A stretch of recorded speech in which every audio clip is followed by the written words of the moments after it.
My talk will be about tangible two-factor authentication and in-the-wild investigation of user-defined tangibles. And I'm presenting on behalf of my co-authors Mark Turner, Martin Schmitz, Bierey, and Mohamed Khamis. Unfortunately, Mark couldn't come, but in the end, let's give him a warm round of applause because he was the research intern who drove this entire project. So, or you can do it right now, awesome, thank you. So let me start with a brief introduction into two-factor authentication. I guess all of us, since it's a security conference, know how it works. So let's consider a user who wants to authenticate to a digital service. They typically enter login data, and the first factor usually is a knowledge-based scheme, like a password.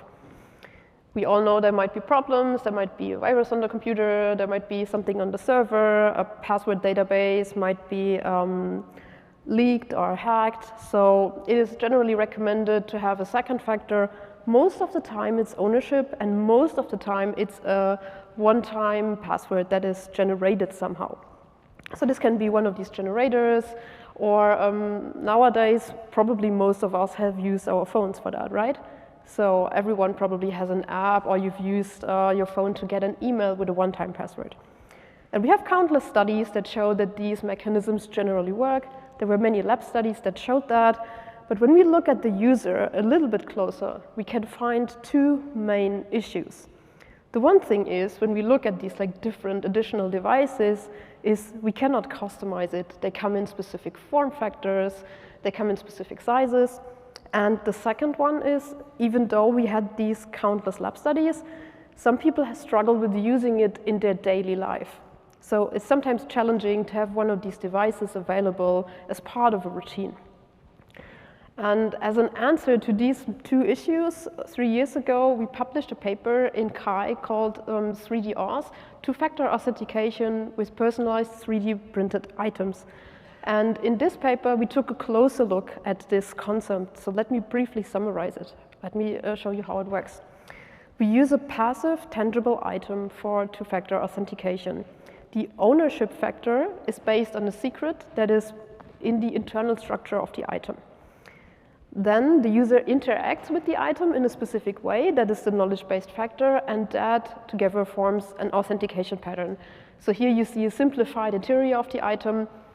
The user interacts with it, changes its internal structure. Of course, that one's not secure. Then the user places it on the smartphone screen and needs to touch the conductive structure. So here we don't need any batteries or so.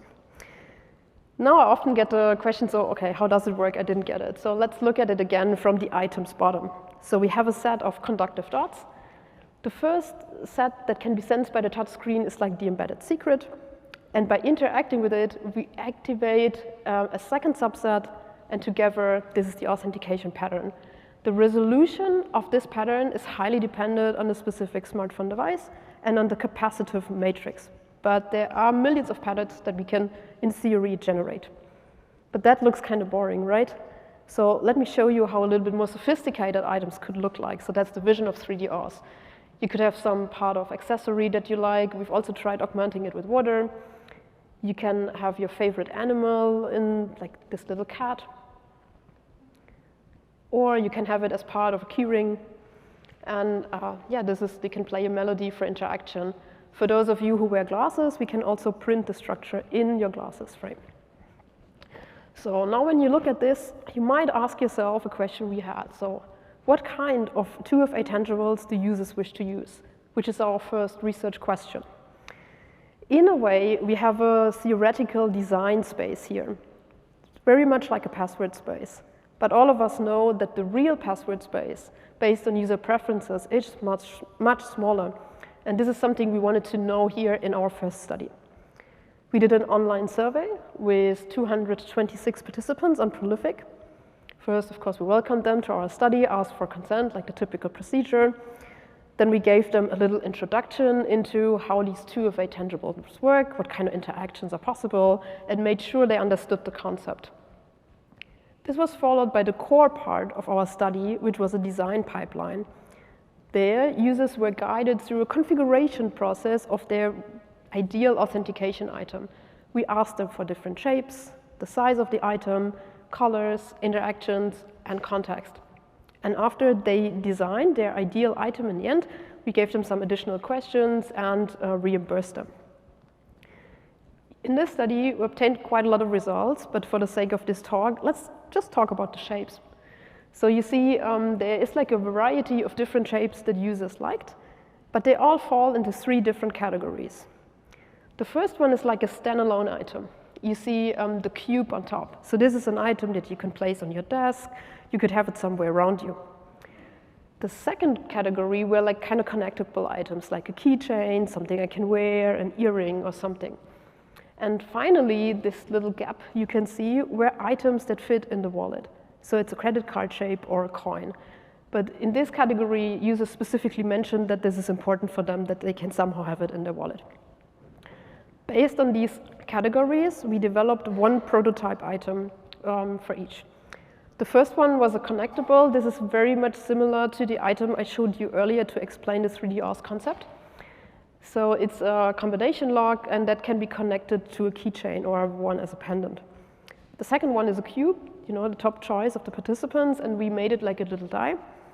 And the third one is a wallet fit item. It has a credit card shape, and you see this like little die pad, and this is a bit like you would open a safe with interactions.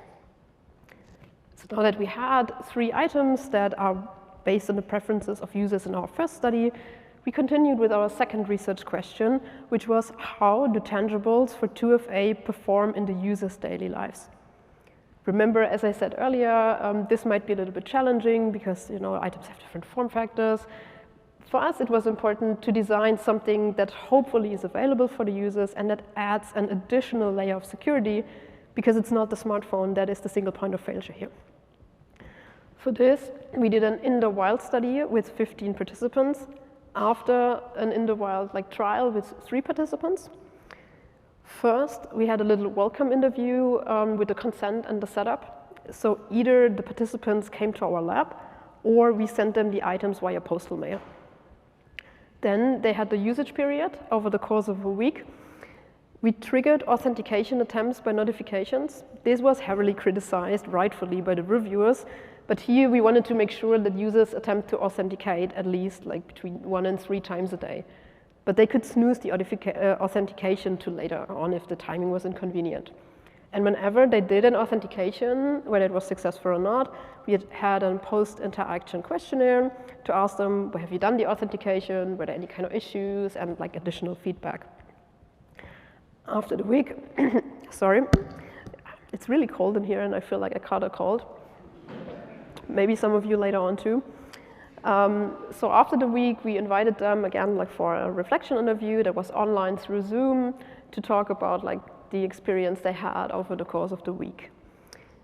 In that study, we obtained 3 categories of results. We had security perceptions, positive aspects, and experience problems and issues. And something not mentioned here, we of course have the statistics from the post-interaction interview that I skip, for the sake of time saving in this talk. Considering the security preferences, we had some items that were, when you look at them visually, kind of linked to security, like the combination lock. This was something that was considered by the participants. On the one hand, the connection to security was welcomed. They it's kind of a security-like item. But on the other hand, participants that interacted with the cube liked that in public, when they authenticated, it looked like they're playing a game. So they felt like this is an additional layer of shoulder-serving protection here because it's not obviously linked to authentication. Secondly, having a separate item also was welcomed. So instead of having the phone only, if you would lose the phone, as we've heard before, you would lose access. And here the device is kind of separate. So this is something also welcomed by some participants. Other positive aspects were the interaction was perceived as fun, especially those who had the credit card shape and the cube, because they said it's nothing traditional. And it was also highly memorable. In the Kai paper, we already had shown that because there we had a lab study, and then after retention of a week or 10 days, I honestly don't remember, people came back and remembered over 90% of the interactions. And here it was not challenging at all for our participants to remember the sequences they had with their muscle memory. However, it's not only positive aspects that we found, of course, there are also problems and issues. One of them was forgetting the tangibles that were the standalone items, the cube. this is a problem, we've had before with the other items. These participants said that they would prefer something that is like a connectable, but for the sake of our study, we had to assign one item only. And in the exit interview, of course, we confronted them with the other items as well. Some other interesting fact was connected to the smartphone screen. So when you have a tangible like that, we need a flat surface that the touch screen has an area where the item is touched. And in some cases, it was really slippery. So participants placed the cube on the phone and it kind of slided away, and that was a bit challenging for the interaction. So here I assume that we need other materials, or we have to consider like the interaction also with screen protectors and so. So yeah, that brings me to my last slide. We conclude that these 2FA tangibles might be a viable alternative for a 2FA that makes 2FA a little bit more fun, because also security, the interaction, and the customization benefits offered by that were highly valued by our participants.